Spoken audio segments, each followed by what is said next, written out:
a Harvard scientist who studied the world's deadliest viruses, left a dinner in Memphis and was never seen alive again. His car was found sitting on a bridge, keys still in the ignition, gas tank full, the door unlocked. The government called it an accident. But before we begin, you have to understand the world these people lived in. For 70 years, America has quietly run a hidden empire of science. Secret laboratories behind barbed wire. Government programs with code names. Research so dangerous it was stamped classified the very moment it was written down.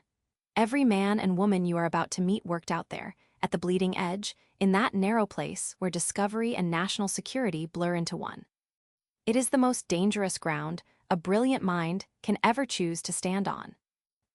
He wasn't the first. He wasn't the last. There is a pattern buried in the history of American science that no one in authority will say out loud. The people who push us forward, the virus hunters, the weapons designers, the energy pioneers, the ones who learn the things that can save a species or end it, have a strange habit of dying young, dying violently, and dying with their secrets still locked inside them. They fall from windows. They drive off bridges. They turn up in landfills. And almost every time, the file is closed in a day or two and stamped with the same comforting word. Accident, suicide, coincidence. Most of these cases were buried with the bodies. A few were never solved at all. Tonight, 10 real American scientists, 10 real case files arranged not by date, but by how hard they are to explain away. We begin with the ones the world calls solved, and we end in the dark with the one case where the government itself finally admitted it had lied. And by the end, you are going to have to decide, for yourself, how many times you can call something a coincidence before the word stops meaning anything at all. We start on that bridge. Don Wiley wasn't just any scientist. He was one of the most respected structural biologists alive, a Harvard professor and Nobel-level mind who mapped how the deadliest viruses on Earth, HIV, Ebola, herpes, influenza, lock onto a human cell and tear it open. He didn't study disease from a distance. He drew its blueprints. If you wanted to stop the next pandemic, Don Wiley was the man you'd want in the room. And if you wanted to build one, he was the man you'd want to silence. In November of 2001, just weeks after September 11th, with the entire country terrified that the next attack would come not in a plane, but in an envelope, Wiley flew to Memphis for a banquet. He was last seen leaving the hotel near midnight. He never made it back to his room. His rental car was found abandoned out on the Hernando de Soto Bridge, keys in the ignition, full tank of gas, one hubcap scraped and a streak of yellow paint on the bumper as if he'd struck something or someone had struck him. For a month there was nothing. Then the Mississippi River far downstream gave him back. The verdict was tidy and quick. A man with no history of seizures had a seizure, stepped out of his car on a bridge in the dark, lost his footing at the rail and fell. An accident. But no one who knew Don Wiley could explain how the most careful mind in his field ended up dead in a river. At the exact moment that, in cities all across the country, other scientists in the very same field were beginning to die too. Because Wiley was not alone that winter. That same month, more than 1,000 miles away in Miami, a cell biologist named Benito Que left his lab at the University of Miami School of Medicine and walked out toward his car in the lot. He studied infectious disease and the way the immune system fails, the same dangerous corner of science as Wiley. He never reached the car. He was found collapsed on the pavement, alive but unresponsive. At first, police suspected a mugging, said witnesses saw 4 men and a dark car, a beating in the parking lot. Then, with no clear evidence either way, the official story quietly softened into something gentler. A stroke. He slipped into a coma and weeks later he died, having never spoken a word about what happened to him. 2 scientists, 2 cities, the same field of work, both down within weeks of one another. And not one official in the country willing to stand up and connect the dots out loud. Then came the third. Robert Schwartz was a founding figure in DNA research in Virginia, a pioneer in reading and sequencing the code of life itself, a man who helped build the entire field of bioinformatics. In December of 2001, in the same black winter that had already swallowed Wiley and Que, he was found murdered inside his own remote farmhouse, killed with a blade, in a way investigators described as almost ritualistic. And here, the skeptics have a point worth making. This case was solved. The killers were caught. The motive turned out to be personal and strange and tangled inside his own household and a fantasy world of make-believe that had nothing to do with viruses or governments or secrets at all. By the cold logic of the courtroom, Robert Schwartz has no place on a list like this. And yet, 3 accomplished scientists in the same niche of biology dead within a few weeks of one another in the same terrible season. Investigators swore up and down it meant nothing. But to a public that was opening its mail with rubber gloves, terrified of the anthrax already killing people through the postal service, 3 dead scientists in a single winter did not feel like nothing. And the question that no one could shake was a simple one. If one of these had been made to look like an accident, how would we ever know which one? The dying didn't stop when the year turned. Tanya Holzmayer had escaped the Soviet Union and built a brilliant, celebrated career in California, working on the molecular machinery that drug companies use to design medicines that fight disease. In early 2002, on an ordinary evening, she ordered a pizza to her home. When she opened her front door, it wasn't the delivery driver standing there. It was Guiyang Huang, a former colleague and research collaborator, a man whose career had collapsed while hers had soared. He raised a gun and shot her, again and again, on her own doorstep in front of her own home. Then he drove away, and somewhere out on the road, he put the gun to his own head. This one, too, was solved, the killer known, the act undeniable. But the motive cracked open something uglier than any government conspiracy. It revealed that beneath the breakthroughs and the published papers and the polite handshakes at conferences ran deep, dark rivers of obsession, envy, and rivalry, deep enough to kill for. Tanya Holzmayer survived a dictatorship and an entire Cold War, only to be murdered on her own porch by the very world that had made her great. Some scientists aren't dangerous for what they build, but for what they claim. Eugene Mallove was MIT trained, a respected science writer who threw away his establishment career to become the single loudest voice in the world for cold fusion, the idea of clean, limitless, almost free energy made in a glass of water at room temperature. To his believers, he was a visionary the powerful wanted buried. To his critics, he was a man chasing a ghost that physics said could not exist. But either way, in the spring of 2004, he told people he was close, that proof was coming, that everything was about to change. In May of that year, Eugene Mallove was beaten to death outside his childhood home in Connecticut, on a property he had gone to clean out. For years, the murder looked like exactly what the conspiracy theorists feared. A man who promised to end the age of oil, silenced with his fists just as he claimed to be on the edge of a breakthrough. The official ending, reached years later after the case went cold and was reopened, was far more ordinary. A robbery, a tenant dispute, 2 local men, no science involved at all. But here is the thought that has never quite died with him. If you truly wanted to kill the man who could topple the entire oil industry, what better cover could you possibly ask for than a robbery gone wrong on an empty street? And brilliance, it turns out, protects no one at all.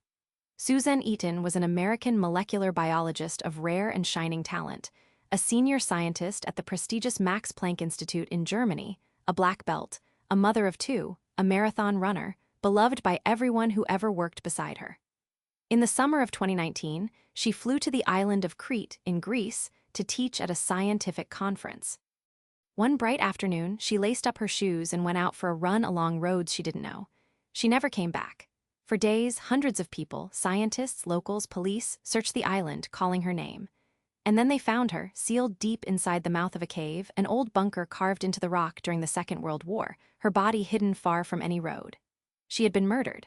A young local man was eventually arrested and confessed, calling it a sudden, senseless attack. The case was technically closed, but it left the entire world stunned and cold that a mind capable of unlocking the deepest secrets of the living cell could be snuffed out so randomly, so brutally, on a sunny island thousands of miles from home. Of all 10 names on this list, hers proves the most chilling rule of all. Being the smartest person in the room has never once, in all of history, kept anyone safe. Now the cases stop being clean. Now they start to fight back against the official story. Shane Todd was a young American engineer from Montana, sharp and ambitious, who took a job in Singapore working on a cutting-edge material called gallium nitride, an exotic semiconductor with enormous and dangerous military applications. In 2012, his work was winding down, and he had told his family he was afraid that he'd been asked to do things that crossed a line, that he wanted to come home. Days before his flight, he was found hanged in his apartment. The authorities ruled it a clear suicide and closed the file fast, but his family refused to believe a word of it. They flew across the world, walked into his apartment themselves, and recovered a hard drive he had left behind, full of files suggesting his research had been quietly steered toward a foreign company and a purpose far more dangerous than he had ever been told. They became convinced, to their bones, that their son had stumbled onto something involving sensitive technology and foreign interests, and that he had been killed to keep it buried. 2 governments reviewed the case and stood firmly by suicide. His parents went to their graves calling it murder. Both stories cannot be true, and only one side in that fight had everything in the world to lose by telling you the truth. And sometimes the scientist isn't the victim at all. Sometimes he's the suspect. Bruce Ivins worked at one of the most secretive sites in America, the United States Army's Biodefense Laboratory at Fort Detrick, Maryland, where the nation's brightest minds handle the very organisms that could end it. His specialty was anthrax. So when, in the terrified autumn of 2001, letters packed with finely milled, weaponized anthrax spores began tearing through the United States postal system, killing 5 people and sickening dozens and shutting down the Capitol itself, the FBI's long, grinding, 7-year investigation eventually pointed at one man: Bruce Ivins. But Ivins never saw the inside of a courtroom. In the summer of 2008, just days before federal prosecutors planned to charge him with the worst act of bioterrorism in American history, he swallowed a massive overdose of painkillers and died. Ruled a suicide. A guilty man, the story went, finally cornered, taking the only way out. And just like that, the largest bioterrorism investigation the country had ever mounted was quietly closed, its entire case resting on a dead man who could no longer say a single word in his own defense. Some of his own colleagues swore he was innocent, a convenient and broken scapegoat used to bury an embarrassing failure. Killer or victim, mastermind or fall guy, the full and final truth went into the ground with him. Then the pattern got bold. It stopped hiding. John Wheeler III was no quiet academic tucked away in a lab. He was a West Point graduate, a decorated Pentagon insider, a presidential advisor, a man who had worked at the highest levels of American defense on chemical and biological weapons policy. He knew the machinery of war from the inside, the way few living men ever would. A few days after Christmas, in the cold last week of 2010, his body slid out of the back of a garbage truck as it dumped its load into a landfill in Delaware. He had been thrown away like trash by someone. The medical examiner's ruling was blunt and immediate. Cause of death, blunt force trauma. Manner of death, homicide. Security cameras around the city had caught glimpses of his final, baffling hours. A respected defense advisor wandering disoriented through office buildings and parking garages, dazed, missing one shoe, carrying the other in his hand, apparently lost or drugged or terrified. Something happened to John Wheeler in those last days that no investigator has ever been able to reconstruct. The case remains open to this day. And the killer of a man who advised the Pentagon on weapons of mass destruction has never, ever been found. And the oldest case of them all is the one that should frighten you the most, because in this single case, the government of the United States finally, decades too late, admitted exactly what it had done. Frank Olson was a quiet biochemist working for the U.S. Army on biological warfare at Fort Detrick. In November of 1953, he fell, or jumped, or was thrown 13 stories from the window of the Statler Hotel in New York City in the dead of night. The official story handed to his widow and 3 children was simple and final. A troubled, depressed man had taken his own life, and the family believed it because what else could they do for more than 20 years? Then the truth began to surface. Government investigations in the 1970s revealed that in the days before his death, the CIA had secretly slipped a powerful dose of LSD into Frank Olson's drink, without his knowledge or consent, as part of the notorious mind control program known as MKUltra. The family received a personal apology from the President of the United States and a financial settlement. They could have stopped there, with their answer and their money. They didn't.